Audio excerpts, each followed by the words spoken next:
이재명 후보가 이처럼 내란과 관련한 주장을 김문수 후보 공격의 맨 앞에 두고 있는 상황에서 국민의힘 스스로 민주당의 공격에 빌미를 주는 일이 또 벌어졌습니다.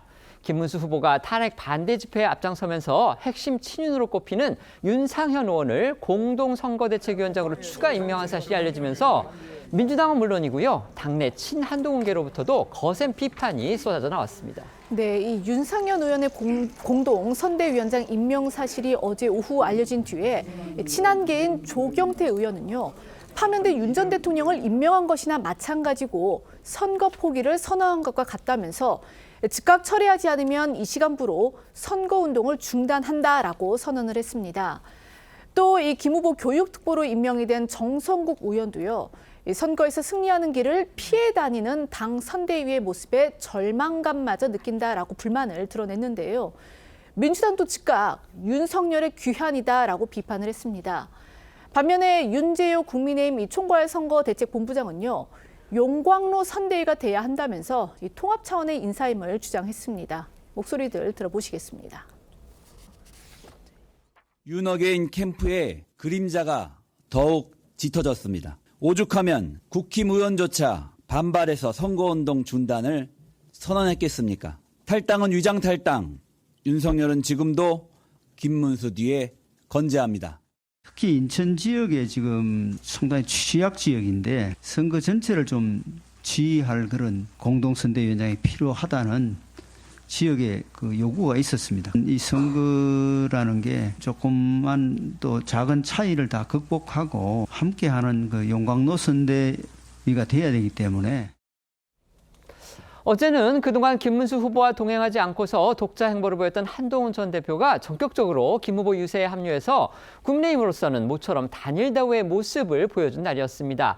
그런데 공교롭게도 같은 날 밤에 윤상현 의원의 인선 논란이 벌어지면서 국민의힘 안에서조차 저렇게 불만이 터져 나온 겁니다.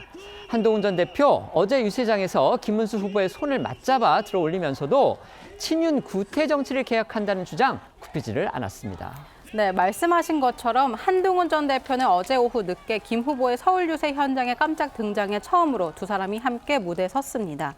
친한계에서는 배현진, 박정훈 의원 등이 선대위에 합류하면서 역시 화합과 통합을 강조했는데요. 어제 유세 모습 보고 오겠습니다. 우리가 무능한 이재명 세상을 함께 막아봅시다. 제가 그 마음으로 여기에 나왔습니다. 이재명은 사악해서 위험한 것이 아니라 무능해서 위험합니다. 한동훈 대표에게 큰 박수 한번 보내주세요. 반드시 우리는 승리할 것입니다. 그리고 우리는 같이 손잡고 승리의 그날을 맞이할 것입니다. 하지만 윤상현 의원이 공동 선대위원장에 전격 임명되면서 친한계 안에서는 비판 목소리가 나왔습니다. 한동훈 전 대표는 어제 유세 현장에서도 계엄 옹호론, 부정선거 음모론과 확실히 선을 긋고 친윤 구태 정치를 개혁해서 승리의 길로 가야 한다고 강조하면서 윤 전 대통령과 확실하게 선을 그어야 한다 이런 주장을 이어갔습니다. 국민의힘의 한동훈 전 대표 그동안 이제 독자 행보를 한다. 결국은 이제 대선보다는 다음 당권을 노리는 거 아니냐 이런 비판까지 받았죠. 하지만 어제 오후에 전격적으로 김문수 후보의 서울 지역 유세에 합류를 했습니다. 결국 이제 김문수 후보 지원에 한층 더 적극적으로 나서는 그런 모양새였는데 과연 이런 한동훈 대표의 좀 예상보다는 상당히 좀 앞당겨진 그런 일정이었다고 또 이렇게 또 알려졌습니다. 김문수 후보의 중도층 표심 확장에 도움이 될지 어떻게 평가하십니까? 일단 두 가지로 좀 나눠서 말씀을 드릴 수 있겠습니다. 한동훈 전 대표가 김문수 후보의 선거운동 유세 무대에 공동으로 오른 것.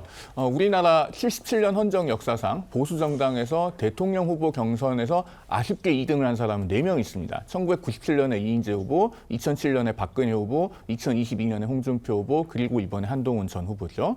이인재 후보 같은 경우에는 아예 경선 불복을 하고 탈당을 했습니다. 그리고 박근혜 후보 같은 경우에는 끝까지 이명박 후보와 한 무대에 서지 않았죠. 홍준표 후보도 후보도 대선 전날에 서울에서 다 같이 당 주요 인사들이 오르는 무대에 본인 건강검진을 핑계로 불참했습니다. 그런데 한동훈 전 후보는 어쨌든 김문수 후보 이름이 새겨진 유세복도 입고 김문수 연호도 하고 김문수 후보와 같은 무대에 올랐습니다. 그러면 역대 보수정당 계열에서 2등을 한 후보 중에 가장 적극적으로 선거운동을 하고 있다고 볼 수 있습니다. 다만 이런 부분이 궁극적으로 김문수 후보가 중도층의 민심을 얻고 그 표를 얻는 것으로 활용점정이 되려면 김문수 후보 본인이 마지막 퍼즐을 풀어야 됩니다. 그런데 윤상현 공동선대위원장 임명 같은 경우에 이제 인사는 곧 맥히기라고 마치 한동훈 전 후보가 제시한 선거 승리를 위한 3대 선결 과제를 거부하는 것처럼 비춰질 수 있습니다. 이런 부분이 대단히 아쉬운 지점이고 지금이라도 한번 그 재고와 숙고가 필요한 것이 아닌가 하는 생각이 듭니다. 네. 지금 한동훈 후보가 이제 그 김문수 후보 지지에 적극적으로 나선 것으로 보이지만 저는 시작부터 지금까지 일관되다고 봅니다. 본인의 어떤 정치 입지를 다지기 위한 활동으로 보여지고 또 대선 패배가 이거 결과로 마무리될 경우에 그 책임론으로부터 자유롭기 위한 알리바이를 만들어가는 과정이라고 봅니다. 만약에 정말 김문수 후보 지지를 위해서 하는 활동이라면 얘기했던 전제 조건의 실현시키는 걸 보고 합류했든지 아니면 적어도 어제 윤상현 의원 같은 합류에 대해서는 명백한 입장을 내야 되는데 일반론적인 비판만 하고 있지 지금 상황, 이 상황을 이렇게 갔을 경우에 김문수 후보의 당선이 어렵다는 이 문제에 대한 심각한 문제 제기를 하지 않고 있습니다. 그러니까 종합적으로 보면 이런 과정을 통해서 한동훈 지지하신 분의 일부가 김문수 지지로 이어갈 수 있지만 중도층의 지지까지 연결되는 데는 한계는 분명해 보입니다. 알겠습니다.